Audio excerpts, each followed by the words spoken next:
Hello दोस्तों। Corporate world में एक साइलेंट स्ट्रगल होती है। आप रिस्पॉन्सिबल हो, टीम आपको रिपोर्ट करती है, डिलीवरेबल्स आपके नाम पर है, लेकिन फाइनल डिसीजंस वो आपके कंट्रोल में नहीं होते। आप बीच में हो, ना पूरी अथॉरिटी ना पूरा फ्रीडम, और धीरे धीरे एक फ्रस्ट्रेशन सी बिल्ड होने लगती है। अकाउंटेबिलिटी मेरी है बट पावर किसी और की। इस सिचुएशन को मैं कहता हूं दी मिडिल पावर प्रॉब्लम। और अगर इसको समझा नहीं गया तो लीडर या तो फ्रस्ट्रेट हो जाता है या पॉलिटिकली साइलेंट।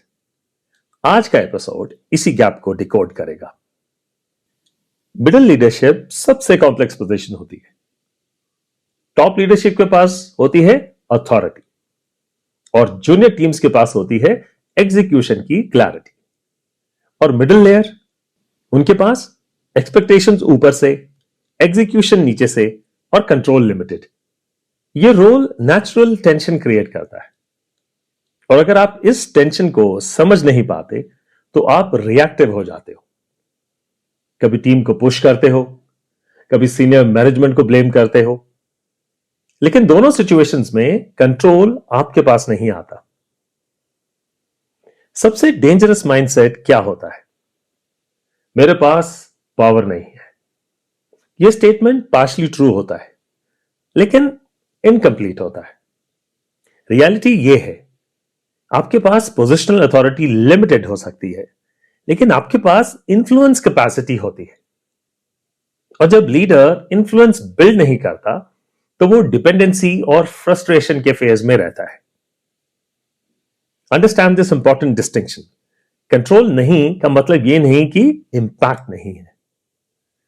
इस सिचुएशन को समझने के लिए एक मेटाफर यूज करते हैं। कॉर्पोरेट स्ट्रक्चर एक चेस बोर्ड के जैसे होता है। किंग नेचुरली सबसे पावरफुल होता है लेकिन हर पीस का अपना अपना एक रोल होता है। नाइट स्ट्रेट मूव नहीं करता फिर भी गेम चेंज कर सकता है। मिडिल लीडर्स इस नाइट की तरह होते हैं।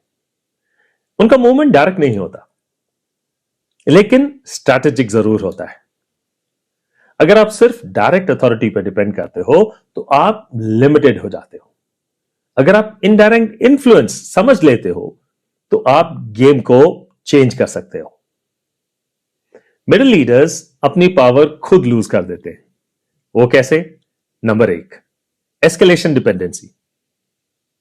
हर प्रॉब्लम ऊपर पुश कर देना। Result, credibility reduction. Number 2, downward pressure. Team पर अननेसेसरी प्रेशर डाल देना। Result, trust reduction. Number 3, passive compliance. जो बोला गया है वो कर दो। रिजल्ट, लीडरशिप इनविजिबल हो जाना। और नंबर 4, पॉलिटिकल अवॉइडेंस। मैं पॉलिटिक्स में नहीं पढ़ता। रियलिटी, पॉलिटिक्स अवॉइड करना is equal to influence avoid करना। अगर आप मिडिल लेयर प्लेयर हो तो आपको 3 चीजें डिजाइन करनी पड़ती है। Number 1, clarity upwards. Senior management को स्ट्रक्चर्ड थिंकिंग दिखाना, ओपिनियन नहीं, insight. Number 2, stability downward. Team को प्रेडिक्टेबिलिटी देना, क्लैरिटी ऑफ एक्सपेक्टेशंस। और नंबर 3, क्रेडिबिलिटी साइडवेज। पीयर्स के साथ ट्रस्ट बिल्ड करना, अलाइनमेंट क्रिएट करना। इन्फ्लुएंस नेटवर्क से आता है।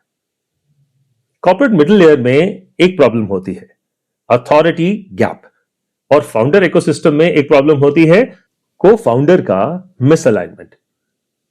दोनों जगह इश्यू सेम है, shared power without clear alignment.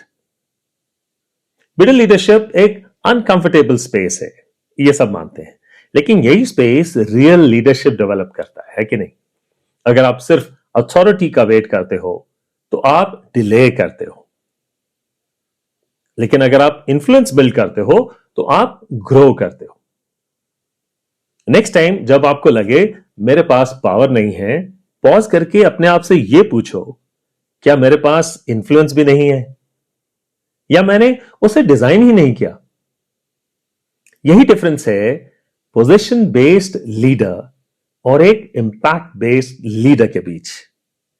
और वही डिफरेंस है एक मैनेजर और एक एम्पावरमेंट आर्किटेक्ट के बीच। जय हिंद।